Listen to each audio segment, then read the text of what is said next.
Perhaps I treated you too harshly.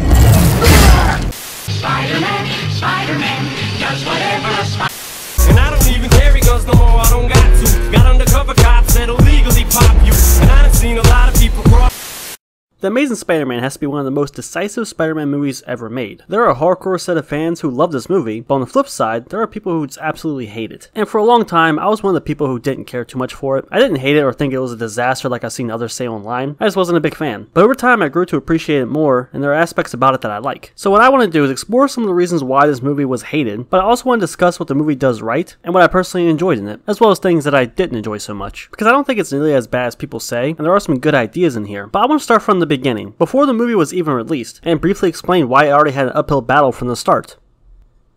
I just took an ACE test and the doctor said to think positive. Sam Raimi's Spider-Man trilogy ended in 2007 with Spider-Man 3, but Sony wasn't done with the webhead yet. A fourth film with Tobey Maguire was in the early pre-production stages, and Sam Raimi had a rough idea of what he wanted to do next. And over the last few years, we have gotten more information about it, but most of this information is more recent, so let's go back to the late 2000s. All fans knew at that time was that there was a Spider-Man 4 movie in production, but clearly, as you know, that movie never came out, and a reboot was planned for the character instead. And that right there was more than enough reason for some people not to even look forward to it. Keep in mind, the Raimi Spider-Man movies were still fresh in fans' heads. Spider-Man 3 came out in 2007, and barely 5 years later, Sony was already rebooting the character on the big screen, and scrapping the movie that was planned with the already established version that we were used to seeing. So from the start, The Amazing Spider-Man had an uphill battle. A lot of fans of the Raimi trilogy were upset because the movie they wanted was cancelled, and for many others, a reboot felt too soon. So from the start, The Amazing Spider-Man was at a disadvantage with many fans, and many went into the movie wanting to hate it. But regardless of how fans felt, it was released in 2012 to mixed but fairly positive reviews, at least with critics and the general audience. But before I get into the issues with this movie, let me go ahead and explain some of the things that I personally enjoyed about it. I'm a bitch bagger, not a Twitch streamer. I don't know if this is a hot take, but I don't mind Andrew Garfield as Peter Parker. Although I think that when he's in the suit, he makes a better Spider-Man than Peter Parker. As Spider-Man, he pulls off the jokey, more confident attitude pretty well, and he acts differently when he's in the suit than when he's just Peter, which is something that makes sense. Peter feels more confident when he's wearing the mask, because he doesn't have to be himself. He gets to be Spider-Man. So as Spider-Man, I like him. Now as Peter Parker, I think he's okay. There are things I like about him in here. This movie gives Peter a handful of things that he does, but doesn't really elaborate on them all. Like for example, they actually show Peter being smart, which is great. I like seeing that. He was always a pretty smart guy, so here we actually get to see him use that. But they also decided to make him this rebellious outsider who likes to skateboard, but he's also a photographer. But hey, don't forget, he's also a nerd. But Andrew Garfield just doesn't give off the nerdy vibe. It just doesn't seem believable. They give him all these different things he does, but none of them really feel that convincing to me. Like I can't buy him as this nerd who gets picked on, but at the same time he comes off as this really cool outsider. It just kind of feels like they're showing you a bunch of different character traits, but doesn't really dive that much into them. It's like, how do you like your Peter Parker? You like the photographer? We got that. You like the nerd who gets picked on? We got that too. Or maybe like the cool Peter Parker who skateboards. But remember, he's also really smart, so we got that too. Like I said, he does all these different things, and besides actually showing his smarts, none of them really seem that convincing to me. But overall, I think Andrew Garfield was a good choice, and I do like him. Another character that I like is Gwen Stacy. She's not only as smart as Peter, she's actually smarter, but she does contribute to the main conflict in a meaningful way towards the end. And she isn't just a damsel in distress. Also, Emma Stone and Andrew Garfield's chemistry on screen is great. You do really get the feeling that these two like each other, which makes sense because they actually ended up dating each other as they were filming. So I really like Gwen Stacy. She doesn't feel useless and she's very proactive. Also, I like Uncle Ben here too. We see him as the father figure, and he's more involved in Peter's life. He has more interactions throughout the first part of the movie, which gives the death scene more impact. And there's one little thing that I actually really like. It's this little character arc that Flash goes through. We see him bully Peter, and Peter humiliates him, and then after Uncle Ben dies, Flash tries to talk to Peter about it. And by the end, he and Peter are cool. I also like that they continue this in the sequel. It was a very small thing, but it's something I appreciated. Come here, bring it in. Oh boy, Flash. I love you.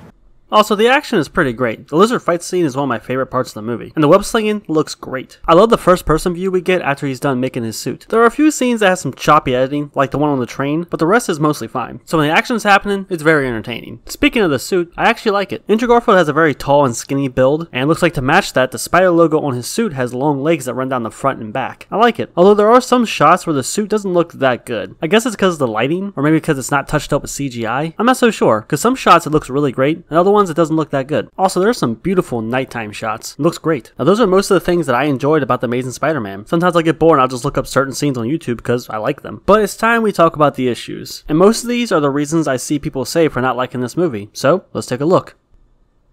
Slut, you think I won't soak no whore to the vocal cords? This movie doesn't balance everything that it sets up that well. There are a few subplots that don't get wrapped up, and instead they just get dropped halfway through the movie. The first one being the mystery surrounding Peter's parents, mainly his father. Once he meets up with Connors, that plot just stops, with only a mention of it again later on from this dude. And it's basically telling the audience, yeah, Norman Osborn had Peter's parents killed. That whole subplot felt like it had more to it, and surprise, surprise, it did. Parts of it were cut here, and then they continued it in the sequel. And again, it was very brief there too. And personally, I just wasn't a big fan of this subplot in general. They could have cut out all the stuff with Peter's father and just reworked the story slightly, and it would still be the same. Like this: don't bring up the briefcase or the files he finds inside of it. Instead, just have Peter go to Oscorp for the tour. And he answers Connors' questions so well that Connors wants to work with him. And hell, you could still have Pete's father and Connors be friends here. Like, have Peter tell him his name and Connors tell him about his father and how they knew each other. I just wasn't a big fan of the stuff surrounding his father, and it felt half-baked. Another subplot that gets ignored halfway through is Peter looking for Uncle Ben's killer. Now, I get why it was dropped, because a giant lizard terrorizing the city is more important, but I would have liked to see it concluded. Like, for instance, let's say Peter finds the guy and he just turns him into the police instead and doesn't hurt him. It would harken back to earlier in the movie when Uncle Ben scolded him for humiliating Flash. And of course, responsibility. But he spends 20 to 30 minutes of the movie looking for the guy, and then it never gets resolved because the big threat to the city plot starts to kick in instead. And when looking back on it, it just kind of felt like wasted time, because all gets set up in the beginning, but then ignored not even halfway through. Which in turn makes the lizard's plan against the city feel rushed, because it literally pops up halfway through the movie. It's a very abrupt and sudden change. And then it gets wrapped up fairly quickly too. It just feels weird watching it, because one half of the movie is about one thing, and then it's all dropped to focus on another. And that's really my biggest issue, is that it presents you with all this stuff, but it doesn't get fleshed out, so it all feels half-baked.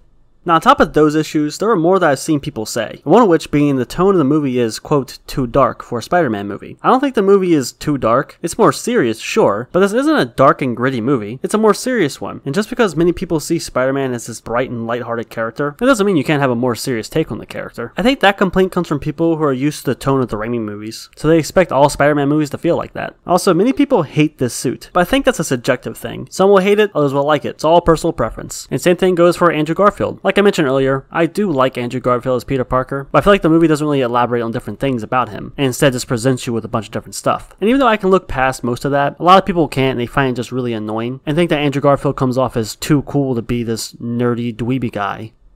And those are the bulk of the main complaints I've heard, and I agree with some of them, but others are just a matter of personal preference. I would like to mention, if you didn't know, the director Mark Webb was really handicapped by Sony, leading to both his movies having several things reshot, cut, re-edited, and reworked to how Sony wanted it. Those who worked on the movies have been more vocal about the issues behind the scenes, and Webb was basically fighting with the studio the whole time, which is really unfortunate because his movie suffered because of it. In this movie, there are things that I like and they're really cool, and there's a lot of interesting ideas, but it's not properly fleshed out. But this is the movie that we have, and as is, I think it's just okay. It's not nearly as bad as I heard people claim, and there are some moments that I genuinely really enjoy here, but unfortunately there's just a handful of issues that really hold it back. Most of them just concern the plot and subplots. But as always, I asked you guys, what did you think of The Amazing Spider-Man? And just as expected, I got some fairly mixed responses here. Like I said in the beginning, some people either really like this movie or really hate it. Or you're like me and there's things that you like about it, but several things just hold it back. But I also did a poll asking you guys, is The Amazing Spider-Man overhated? And 77% said, yeah, it is. And upon rewatching it recently, I do think that it's overhated. I don't think it's the best Spider-Man movie, but I really don't find this movie as bad or pulverizing as people say. But why don't you go ahead and leave a comment, let me know what you think. And of course, if you enjoyed the video, go and drop a like on it. Thanks for watching. I'll catch you next time.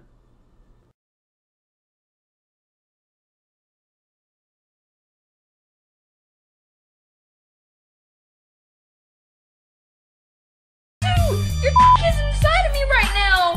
How'd that get in there?